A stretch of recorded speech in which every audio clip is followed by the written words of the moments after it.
Cal Newport published one of the most celebrated books on professional performance of the last decade without ever once owning a social media account, which, if you think about it, is the entire thesis already.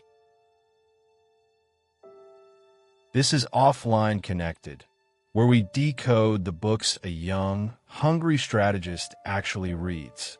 Finance, power, persuasion, psychology, the canon. We read them carefully so you can absorb the core in one focus session. What follows is our analysis of deep work, what we believe the author is really saying, and how it might apply to your life. Find a quiet place, disconnect, and let's decode. Deep Work was published in 2016, written by Cal Newport, a computer science professor who had already built an academic career without once logging into social media. The book makes three arguments. First, that deep work, the ability to focus without distraction on cognitively demanding tasks, is becoming the defining skill of the knowledge economy.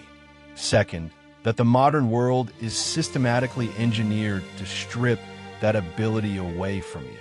And third, that there's a precise set of protocols for reclaiming it, not through willpower, but through architecture. We are covering the whole book, not a single chapter. Cal Newport earned his PhD in electrical engineering and computer science from MIT, then joined the faculty at Georgetown University, where he has published peer-reviewed research consistently while releasing a book roughly every 2 years. He is not a journalist, writing about high performers from the outside. He is a practitioner, someone whose career has been built on the specific habits he is describing. Deep Work arrived in 2016 and sold over 1 million copies worldwide. It was written in the same short, intense, distraction-free sessions it advocates. Newport does not preach focus as a moral virtue. He treats it as a competitive strategy. That reframing is what makes the book stick. The first big idea at the center of deep work is this: the ability to perform deep work, sustained, uninterrupted focus on cognitively demanding tasks, is becoming simultaneously rarer and more economically valuable. Newport draws a crisp line between two modes of work. Deep work is batched, intentional, and demanding. The work that advances your career, builds genuine expertise, and is difficult for others to replicate quickly. Shallow work is the reactive, fragmented, logistical layer. Emails, quick meetings, status updates, the things that feel productive in a moment but leave little durable trace. His claim is not that shallow work is worthless. It is that most knowledge workers have inverted the ratio. They are spending the overwhelming majority of their professional hours doing shallow work and calling it a full day's effort. To make this concrete, Newport opens with Carl Jung. In 1922, Jung had just broken publicly with Sigmund Freud, one of the most painful professional ruptures in the history of psychology. He was under enormous strain. His ideas were being challenged. His professional identity was in flux. And yet, this is the period in which he produced some of the most enduring theoretical work of his life. The reason, Newport argues, was architectural. Jung had built a stone tower in the village of Bollingen on the shores of Lake Zurich, and he retreated there regularly to think. No telephone, no visitors unless specifically invited. Long, unbroken mornings of writing. He would return to Zurich, see patients, engage with colleagues, give lectures, and then retreat again. The tower was not a luxury. It was a mechanism for protecting the kind of cognitive work that his busy Zurich office could not produce. But here's where it gets interesting. Jung was not reclusive by nature. He was social, charismatic, and deeply embedded in his professional world. What he had understood was that depth and engagement are not opposites. They are partners, but only when scheduled with intention. The work that came out of Bollingen is qualitatively different from the work that came out of his office, and it is that work his legacy rests on. Newport uses this not as nostalgia, but as a structural argument. The conditions for serious intellectual output have not fundamentally changed between 1922 and today. What has changed is that we have made those conditions almost impossible to access by default. The line that captures the first idea with the most precision. Deep work grows rarer at exactly the same moment it grows more valuable. And those who can sustain it consistently will find themselves on the favorable side of that gap. Think about what your last genuinely focused work session actually looked like. Not focused in the approximate sense, but focused in the technical sense Newport means. No notifications. No open tabs unrelated to the task. No phone face-up on the desk. No conversation bleeding into your thinking. If you are honest, the last time you worked like that for 90 uninterrupted minutes was probably not today. It may not have been this week. And this is not a moral failing. It is the entirely predictable result of a work environment designed, piece by piece, to prevent exactly the kind of sustained attention. The person who can consistently protect 90 minutes of real depth every day is quietly doing something that the majority of their colleagues never do. Over years, that compounds into a gap in skill, output, and reputation that becomes very difficult to close. So the first idea is not a productivity tip. It is an economic argument. Newport is telling you that the market for knowledge work is bifurcating, that there is a widening distance between the people who produce output at a genuinely high level and the people who stay busy without quite getting there. The gap is not explained by raw intelligence. It is explained by the capacity to focus for long enough to do the thing that actually matters. Deep work is the mechanism by which talent converts into durable output. Without it, you can be smart, credentialed, and hardworking, and still spend a decade at a level of performance that should have been your starting point, not your ceiling. The first idea is a warning. The second is an explanation of why so few people are heeding it. The second idea is harder to sit with. The modern workplace, the open office, the always-on inbox, the culture of perpetual responsiveness is not accidentally hostile to deep work. It is structurally hostile to it, and that hostility is being reinforced by tools specifically engineered to colonize your attention. Newport's argument here is not conspiratorial. He is not claiming that anyone decided to destroy your capacity for depth. What he is arguing is more unsettling, that a set of organizational values emerged one by one that systematically select against focused work, and that those values have become so dominant that questioning them feels almost antisocial. The metric of visibility, being seen as responsive, available, and present, has displaced the harder-to-observe metric of actual output. Busyness has become a proxy for productivity, and almost no organization has stopped to ask what it is trading away in the process. The evidence Newport marshals for this is not theoretical. Studies of knowledge workers have documented that the average professional checks email or instant messaging roughly every 6 minutes. Not because the content demands it, but because the habit of monitoring has become its own compulsion, a background anxiety that the inbox is accumulating while you're not looking. And every time you break concentration to check something, you pay what cognitive scientists call an attention residue cost. And this is the part nobody wants to hear. Part of your cognitive load stays tethered to the task you just left, even after your eyes have moved to the new one. You're not cleanly switching contexts. You are carrying fragments of both simultaneously, and neither gets your full capacity. Research suggests it can take up to 23 minutes to fully return to a deep state of concentration after a significant interruption. 23 minutes. That means a single distraction in the middle of a focus session does not cost you the duration of the distraction. It costs you nearly half an hour of cognitive recovery. 3 interruptions in a morning, and you may never reach depth at all. Not because you lack the willingness, but because the arithmetic of recovery time consumed every available window before you could build any real momentum. This is not a character flaw. It is the logical output of a system that was never designed with depth as a priority. And it has been getting worse every year as the tools for shallow communication multiply. The observation that makes the evidence section land hardest. Newport describes the attention economy not as a deliberate conspiracy, but as something almost more dangerous. A set of incentives so mutually reinforcing that they reliably produce the same result. A world in which the tools you use to do your work are also the tools most deliberately designed to prevent you from doing it well.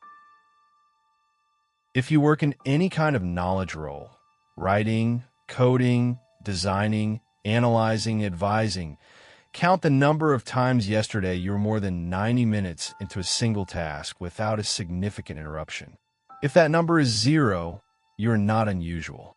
You are the norm. The modern knowledge worker's day is structured by default as a series of interruptions with brief attempts at real work inserted between them. Meetings fracture the morning. Messages pull you sideways. And because no one is measuring your depth explicitly, because the organization measures your responsiveness, your availability, your visible presence, you optimize for what gets measured. You become very good at appearing productive. You become very good at shallow work. And the deeper capacity atrophies quietly until the weeks blur together and you cannot remember the last time a workday felt like something you actually made. The second idea is a diagnosis, and it is a structural one, not a personal one. The reason most people cannot sustain deep work is not that they are fundamentally incapable of it. It is that the default architecture of modern professional life actively prevents it. And because everyone is living inside the same fragmented, reactive cycle, the inability becomes invisible. You look around and see that everyone else is also context switching every few minutes. So you conclude this must be what work looks like. It must be sufficient. Newport's argument is that this normalization is costing you something that compounds invisibly over years. The quality of skill, the reputation for output, the professional standing that only comes from consistently doing work others cannot easily replicate. The third idea is the answer to all of it. The third idea is where Newport stops diagnosing and starts building. His argument is that deep work is not a natural state you stumble into through better intentions. It is a trained skill with specific architecture, and that architecture has to be built deliberately because nothing in the surrounding environment will build it for you. Newport identifies 4 philosophies for integrating deep work into a working life. The monastic philosophy, near total isolation, few or no competing obligations, the model Jung used at Bollingen. The bimodal philosophy, dividing your schedule into clearly separated periods of depth and engagement. The rhythmic philosophy, scheduling a fixed deep work block every single day at the same time until it becomes as automatic as any other daily habit. And the journalistic philosophy, inserting depth into every available gap throughout the day, the way a seasoned journalist can write on deadline regardless of setting. The binding principle across all 4 is the same. Depth must be protected by ritual, because the cognitive friction of deciding whether to focus each day is itself a barrier that most people never get past. Newport is transparent about his own practice. He uses the rhythmic philosophy. Every morning, at the same time, before his day accumulates its demands, he enters a protected deep work block. A a specific location, a specific time window, a specific task defined in advance. No email during the session. When the block ends, it ends, and he transitions to the shallower obligations of his day without guilt, because the deep work is already done. So what does that actually mean for you? This matters because it inverts the usual model. Most people treat deep work as something that will get to once everything else is handled. Newport argues that this ordering guarantees it never happens. The shallow obligations of a professional life do not have a natural stopping point. There will always be more email, more meetings, more requests, more logistical noise filling whatever space you leave open. If you wait for the noise to clear before beginning your deep work, you are waiting for a condition that will not arrive. The rhythmic philosophy addresses this by placing deep work at the front of the day before the noise starts and protecting it with the rigidity of a physical appointment. Newport draws on Anders Ericsson's research into deliberate practice to argue that consistent focus sessions, even modest ones, 30 to 90 minutes daily, build the neural architecture for concentration in a way that ad hoc effort simply cannot replicate. The sessions train the capacity. The capacity makes the sessions easier. And the whole system compounds forward, week by week, until depth becomes the default rather than the exception. The line that completes the lesson. Newport argues that the ability to concentrate intensely is a skill, not a fixed trait, which means it can be trained, it can be atrophied, and your current level of it is a direct reflection of whether you've been practicing it deliberately or allowing modern life to quietly erode it by default. The specific practice Newport advocates is almost bureaucratically precise. Pick a start time for your deep work block. Pick an end time. Pick the location. Decide in advance what you will and will not have access to during that window. Write down the one thing you intend to accomplish before you sit down, so there is no ambiguity about what focused effort looks like on that particular day. Then repeat this structure every day until it feels the way any other daily habit feels. Not heroic, not motivating, but simply the thing you do. If you have spent years telling yourself you would get serious about your craft once life settled down, once the busy season ended, once you finally had the space, the book is telling you directly that the space will not arrive on its own. The ritual is how you create the space. The protocol is the practice, and the practice is the point. The third idea closes the argument Newport has been building across the whole book. The thesis told you that deep work is both rare and valuable. The evidence told you why the default environment is systematically destroying your capacity for it. And the lesson tells you that capacity can be rebuilt, but only through structure, not through willpower. Willpower is a depleting resource. It runs out by mid-morning when you've already burned through it, resisting every notification and ambient distraction that reached you before breakfast. Ritual is renewable. If you rely on motivation to push you into focused work each day, you will be inconsistent and eventually give up the effort. If you build a ritual that makes the decision in advance, the focused work becomes the path of least resistance rather than an ongoing act of self-discipline. The most consistently productive people in knowledge work are not grinding the hardest. They're the ones who have made the architecture of depth so routine that choosing it costs them almost nothing.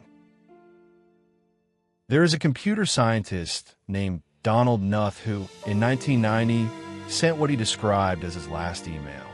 He had been one of the pioneers of his field, a Stanford professor whose mathematical work on the algorithms underlying modern computing had earned him every honor the discipline offers. And at a certain point, he decided that this particular technology was incompatible with the kind of work he had committed his career to producing. Nuth had spent decades working on a multi-volume series called The Art of Computer Programming, considered by many experts to be the most technically ambitious and comprehensive work in the history of the field. When he gave up email, it was not a gesture of refusal. It was a calculation. He set up a system for forwarding postal mail if something was genuinely urgent. He continued to teach, collaborate, attend conferences, engage with the world of ideas. But the ambient obligation of monitoring messages, of being available to whoever happened to want his attention on any given morning, that he removed with precision.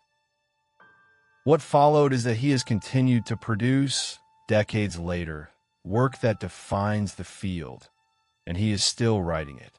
He has outlasted many contemporaries who remained fully connected and produced considerably less in the same span of time. The architecture Nuth built is exactly what Newport is formalizing in deep work. The deliberate subtraction of shallow obligation to create the conditions under which the work only he could do was actually possible. He did not read the book. He lived the argument a generation before Newport had words for it. The question his story leaves behind is not complicated. What are you currently treating as too important to put a wall around? Of the three ideas Newport delivers, the one worth acting on this week is the second, the evidence idea reframed as a personal audit. Not because it is the most important, but because it is the most diagnostic. Before you can implement any protocol, before you can build any ritual, you need an accurate picture of what you are actually doing with your time right now. Newport suggests something specific. Categorize everything in your working day as deep or shallow. Not in theory, in practice. Every meeting, every email, every task, every block of 30 minutes. Track it for 1 week. At the end of that week, calculate the rough percentage split. Newport claims that most knowledge workers, if they are honest with themselves, find their days are between 70 and 80% shallow. That number is not a judgment. It is a baseline measurement, and baselines are the only honest place to start building from. Once you have that baseline, do one thing. Find a single daily slot, as small as 30 minutes, and protect it as a deep work session for 5 consecutive days. No messages during that window. No checking. No exceptions that are not genuine emergencies.